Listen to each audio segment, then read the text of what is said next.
You're listening to the Music Educator podcast with your host, Bill Stevens, the 21st century music educator man.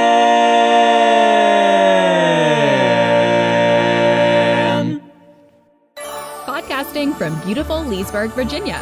Welcome to the Music Educator podcast, bringing you the latest tips, tricks, and practical advice you can use tomorrow. Here's your host and fellow music educator, Bill Stevens. Ladies and gentlemen, welcome to the Music Educator podcast. My name is Bill Stevens, and I will be your host for today. I am also a fellow music educator. I teach middle school band in Northern Virginia, and I want to share my love of music and music education with you. And I hope, especially after this COVID-19 scenario, I hope we can renew the passion that you have for teaching and for your students in music. Personally, I cannot wait. We did complete virtual from middle school to high school. And a lot of times, some of the students didn't have their cameras on, and we had to respect that. But I really need that interaction. I need to have that music making opportunity for me and my students. So we're going to get ready for the future.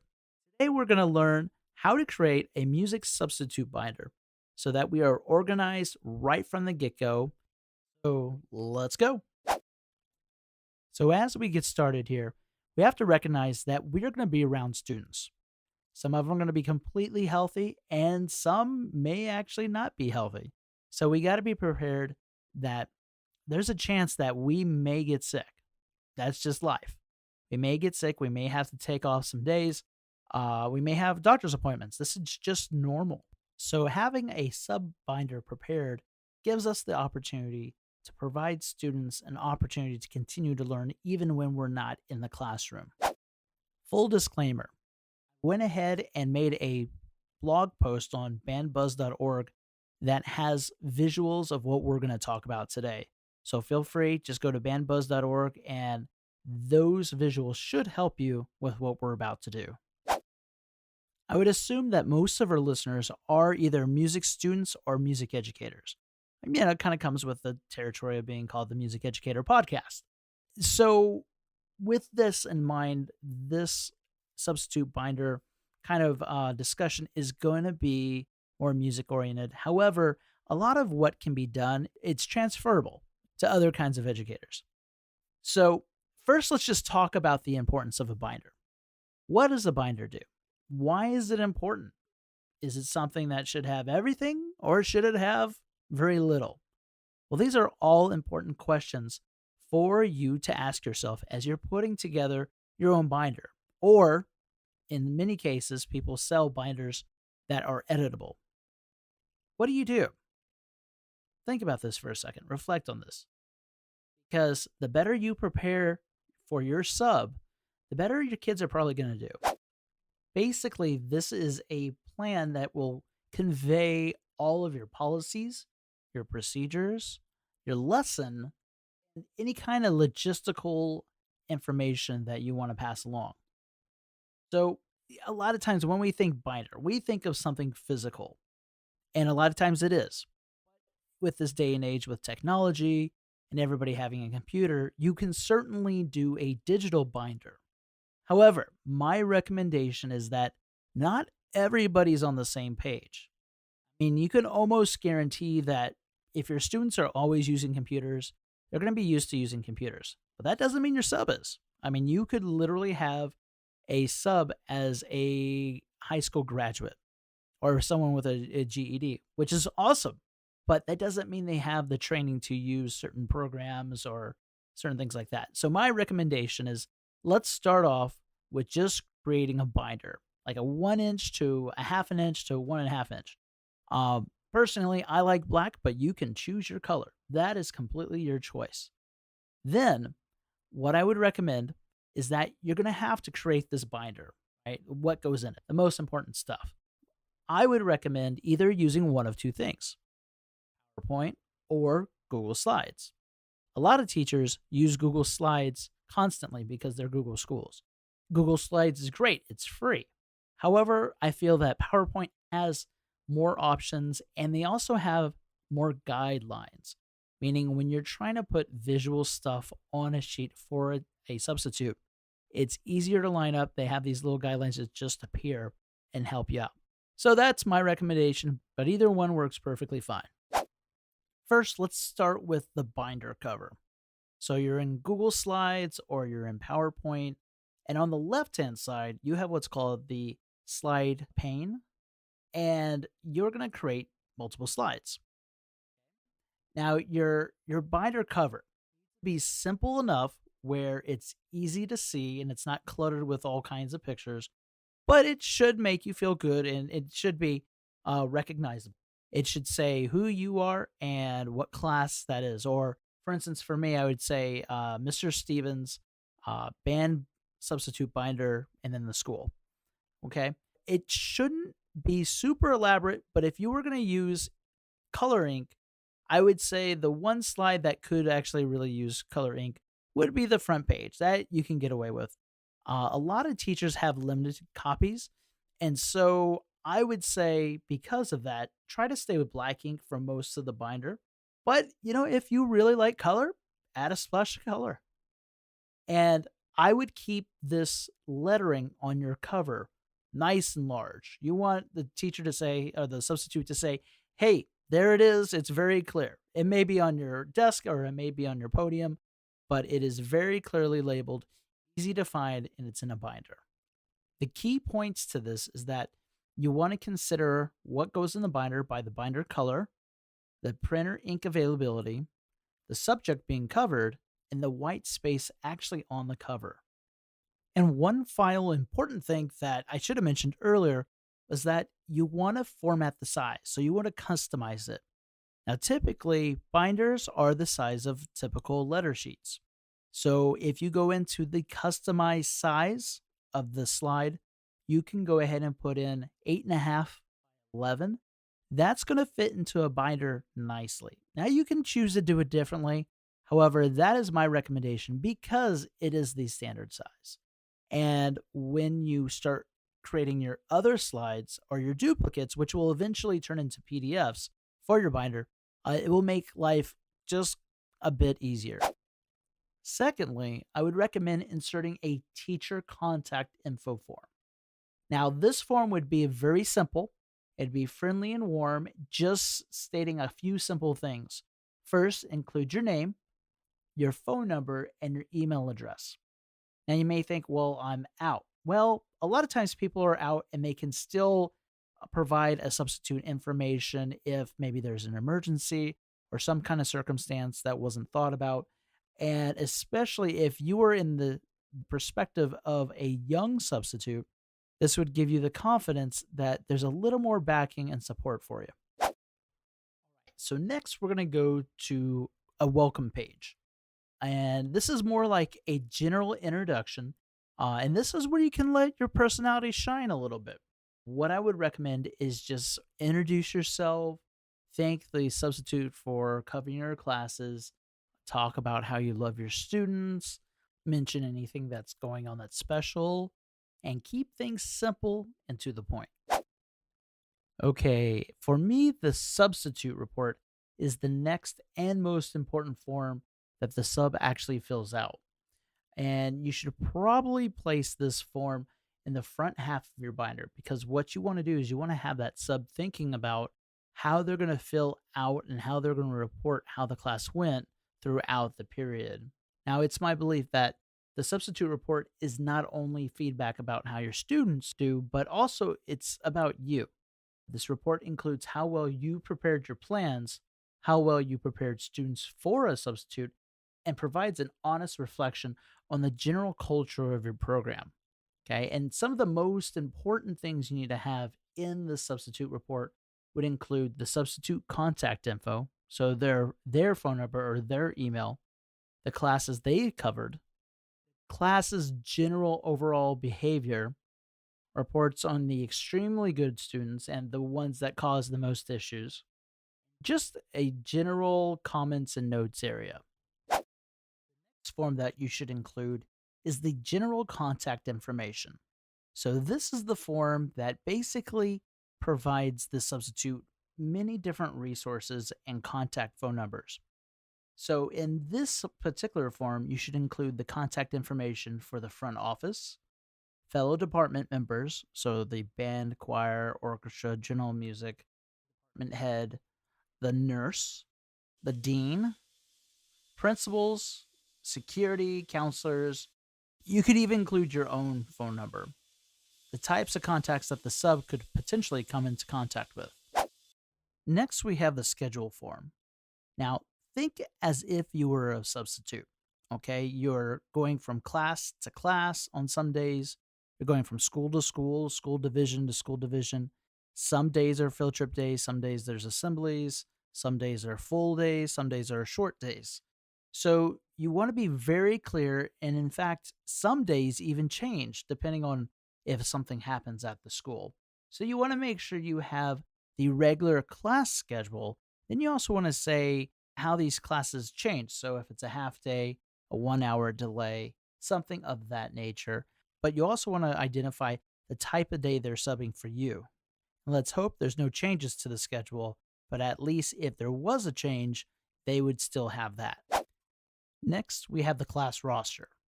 Now, taking attendance is crucial whether or not you're at school.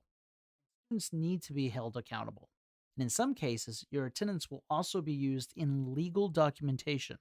Consequently, recording attendance may look different depending on what and where you teach. Sometimes attendance is taken online, like Schoology, and other times on paper. Now, as long as my attendance is not mandated to be put into some kind of software program while class is taking place, I personally prefer to have the sub record attendance on paper and then I'll input it into the system. I certainly know that there are teachers entitled to more freedoms than others in regards to how they take attendance. However, there are different ways you can create a class roster or attendance form.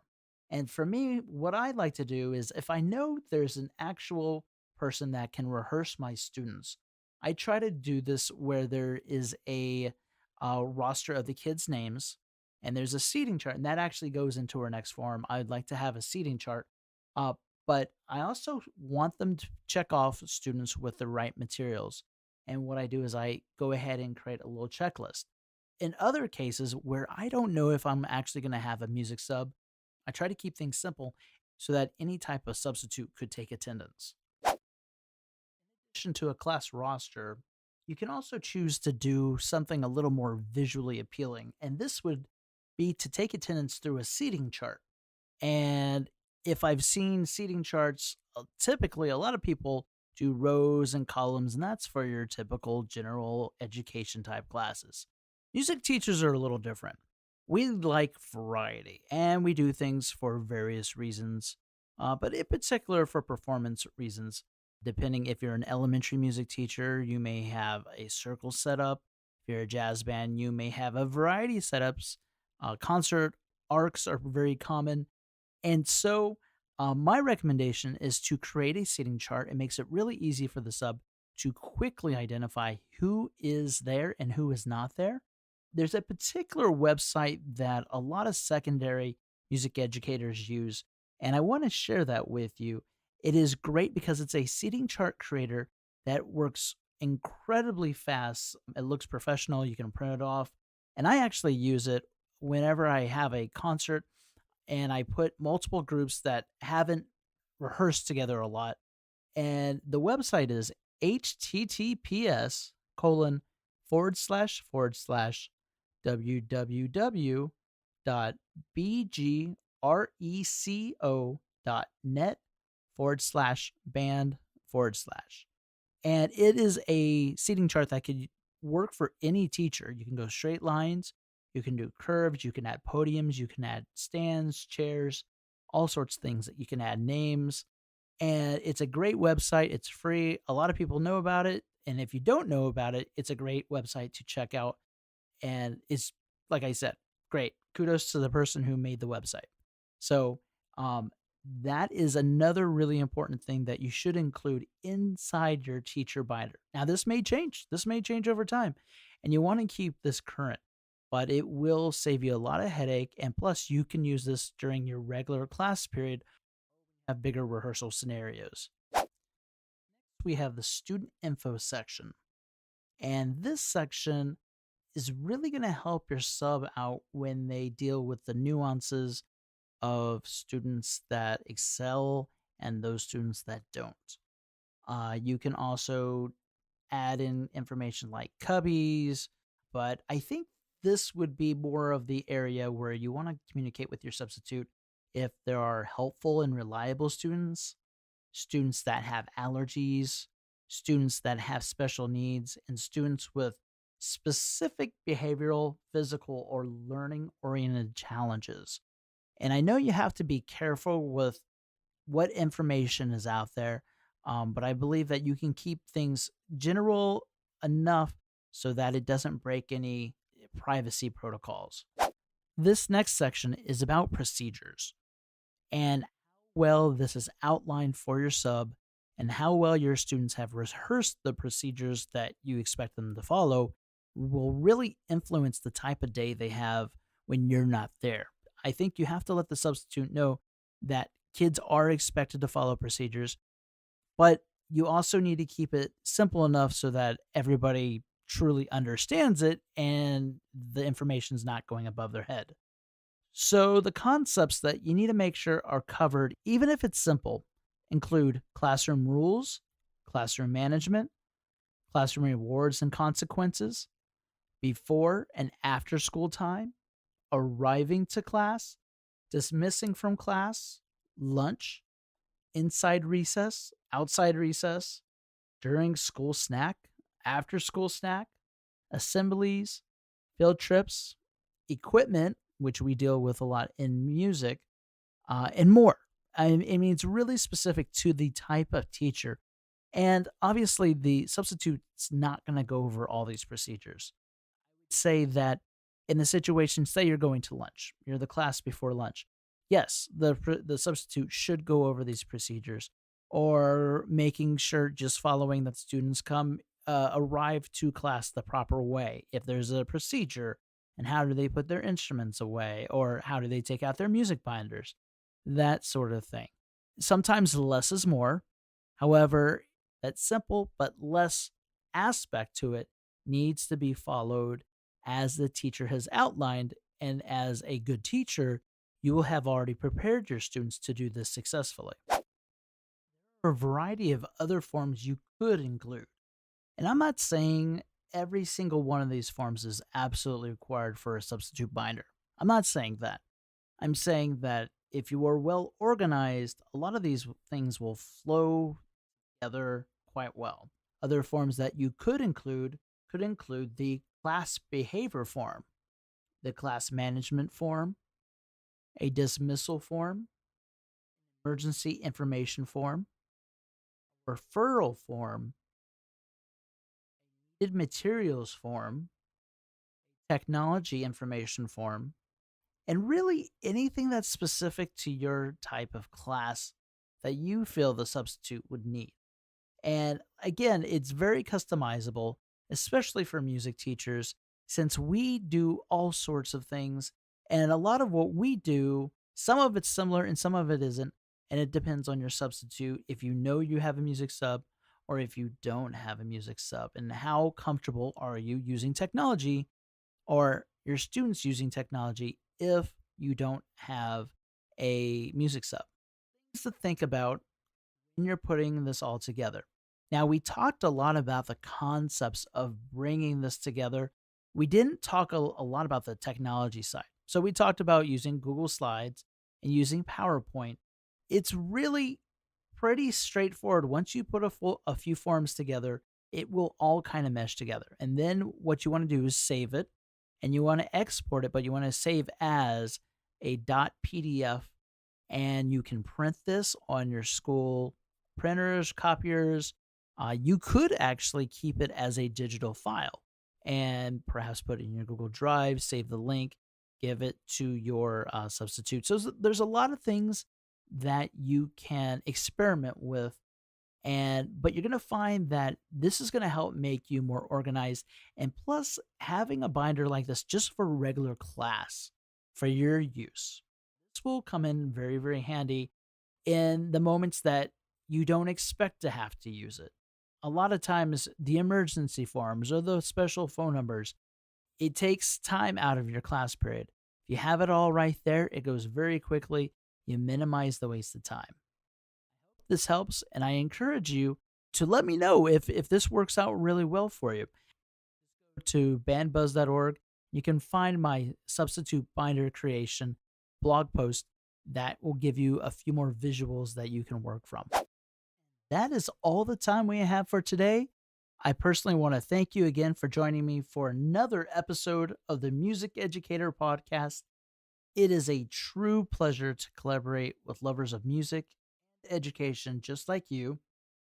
And if you found value in today's episode, please feel free to comment and rate us on the TME podcast app, Apple Podcasts, or any of the other podcast aggregators.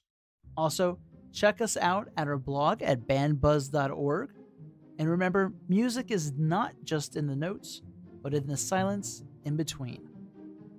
Wolfgang Amadeus Mozart. See you next time, everybody. Thank you for listening to the Music Educator podcast. For the latest tips, tricks, and practical advice you can use tomorrow.